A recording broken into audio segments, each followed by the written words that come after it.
Hi there, it's Kevin with RogueDeckBuilder.com here with a little bit of an update. Just wanted to tell you my experiences at the Grand Prix. I'm back and I had a great time at the Grand Prix. Big shout out to all the people that came up and said hello. I was overwhelmed with the response. Yes, it was a local tournament. It was in my hometown of Salt Lake City, but there was a lot of people from out of town that actually came up and said, hey, you're the Rogue Deck Builder, and thanked me for the channel. So feeling a little bit more re-energized now about the channel and about, playing Magic the Gathering. I'm really liking the Khans of Tarkir spoilers. I think they're really fun to brew with. I don't know how viable they'll be in a standard format that has so much removal and so much hand disruption and whatnot. But we have yet to see how well Khans of Tarkir will shake things up. Got a little biter here. Just won't quit biting me. Anyway, good to be back to my little puppy. She's getting huge, as you can see. The dog is growing like weeds. Anyway. So just want a little bit of update. I will be back to the channel. I'm going to try to do a Rogue Deck of the Month competition as soon as Khans of Tarkir comes out, so be looking forward to that. So get your brew hats and start thinking about what cards you want to be using. We're also going to be doing contests for new cards that are coming out. We'll try to brew around them. I'm also going to be doing my top 10 videos. If you guys remember last rotation, I did a top 10 videos. Top 10 videos top 10 cards that I'm glad are rotating out of standard, and a top 10 cards that I am going to be very sad to see go. So I'll let you guys guess in the comments which cards you think will top each of those lists. And anywho, like I said, let's just talk about the Grand Prix. Grand Prix was a great experience. Day one, I did start off with a very, very good start, 5-1. Actually lost my feature match. I was on the feature match table and actually lost that match to a Cone of Flame both games. That card is impossible for a green deck to beat, and I was green-white. So anyway, I might have overvalued my green and white cards, but I had very few playables in the form of green, or in the form of white. Green had a bunch of just normal 2/2s, 2/3s, 3/3s, your typical green and M15. The format was M15 sealed, so I didn't get to choose, of course, what cards went into my deck. And I think I overvalued the Sunblade Elf and the 2 triplicate spirits that I was able to get in my pool, as they did win me a lot of games, but I'm thinking that as I was in the 5-1 bracket, I started going up against decks that had a ton of mythics or really good removal. I only had a total of 2 removal in my entire deck, being Devouring Light and Hunt the Weak, which Hunt the Weak a lot of times is unreliable as a removal. So facing down cards like Scuttling Doom Engine and Soul Chandelar and Hornet Queens and Cone of Flames and Nightfire Giants, it was really hard for the deck that did not have any Sanctified Charger or really any other ways to pump up the triplicate spirits besides the Sunblade Elf. I only used 1 rare, which I was splashing for, which was Siege Dragon, and hindsight, I might not even wanted to splash for that. Probably should have just dropped the green or dropped just the white and green in general and went to the blue strategy. I did have some Aeronaut Tinkerers, I believe is what the card is, the 2/3 flyers for 3 mana.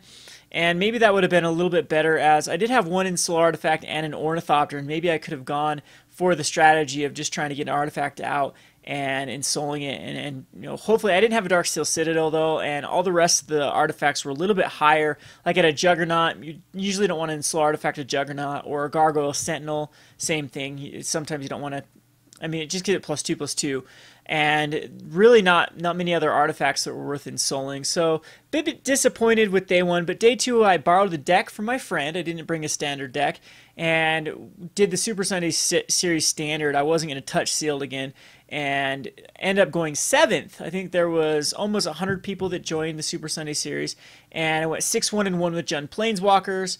Had a great time. A fellow Rogue Decker, Ian from California, also went 6-1-1, and he finished 6th. And so I was able to get a box of M15 from the prize winnings for that. So overall, it was a good experience. Had Comic-Con a couple days before. Unfortunately, we had a lot of technical difficulties at Comic-Con, but I did have a great time there. I actually saw some people playing some Rogue Deck Builder playmats from playmats that I gave out for the previous Comic-Con, and that was a good experience. But anyhow, I'm re-energized. I do want to get the channel going again. Again, we have some good things coming up. I'm going to try to revive that that Rogue Deck of the Month. Hopefully that we can have a good outlet for it. If not, I'll just go back to Reddit and we'll use some other sites to actually build your decks. But eventually I want to get Rogue Deck Builder to the point where it can be a community hub where people can actually come and build decks. Again, I am just one person and I do get burned out. I do get kind of sluggish at times. So I know I like to make some promises that sometimes don't get fulfilled. We've had a lot of contests in the past that have not been fulfilled. And basically the channel revolves around what mood Kevin is in. So I'm hoping that with this fall, you know, summer's over. A lot of my activities have been summer related. I'm not going to be going on vacation anytime soon. That I can sit down and focus on the channel, start brewing some Konzatark here when it comes out, and start doing some cool stuff with our new studio that we're going to be building. Speaking of which, we are in desperate need of some cash flow for that studio. Funds are very tight right now with moving stores and whatnot, and I do want to get another computer there as well as some lighting and some better cameras to do some live games. We're going to be doing a series called Johnny vs. Spike, which is going to be very fun, and going to be doing a lot more live stuff because I've had it with MTGO. The client is absolutely terrible. One little thought about the MTGO. I was live in Comic-Con trying to do a live deck build, and the damn software froze up at least 3 times. And there's nothing more embarrassing than being live trying to build a deck saying, I apologize for the inconvenience, but MTGO decided to suck it and crash. And it happened over and over. And I've tried it on multiple computers. It's not just my computer. It's not just the laptop I was using. I guess this is a common theme throughout the MTGO community, that the software is still absolutely horrid and still crashes like crazy. The worst thing about it is it tells you don't own cards, and then you have to refresh. Like, the client takes forever to load, for one, and number 2, the only way to refresh is to actually exit out of the client and load back in. So that's one of the reasons why I haven't been doing many videos either, because it's just been plain frustrating. Again, I'm hoping that Wizards actually continues to fix MTGO and we can actually have a good client to play on. But I'll quit bitching about MTGO. Again, I'm so thankful for all the comments and emails that I received saying just to keep it up, that you enjoy my videos. It really was a boost of confidence, and you know, I'll keep doing this. But anyway, back to the fundraiser. If you guys can support, go ahead and do so. I have playmats for sale at roguedeckbuilder.com, as well as there's cards. I'll put links in the description. Cards you can actually purchase that will go directly towards funding the studio.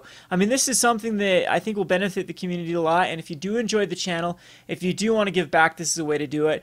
First of all, support your local game store. After being involved with the local game store, I do know how your community has to support you, otherwise it goes under. So please, please, please. I read a Reddit post that was very, very disturbing about a local game store that went under, and I just feel for people that, you know, you have a dream, you start a dream, and at first people support the dream, and then Walmarts and Targets and all these other places just become too convenient and people start buying from there.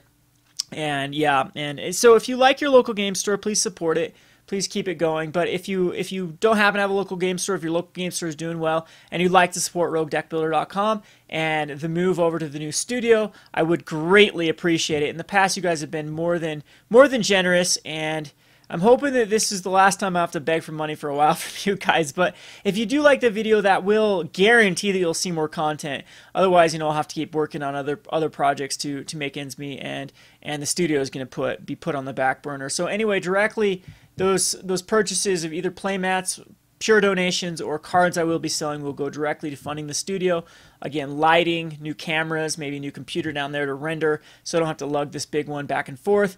But I just want to let you know I'm back. I'm hopefully re-energized and can get this going. Again, I appreciate all the comments. This has been Kevin with RogueDeckBuilder.com. Thanks for watching.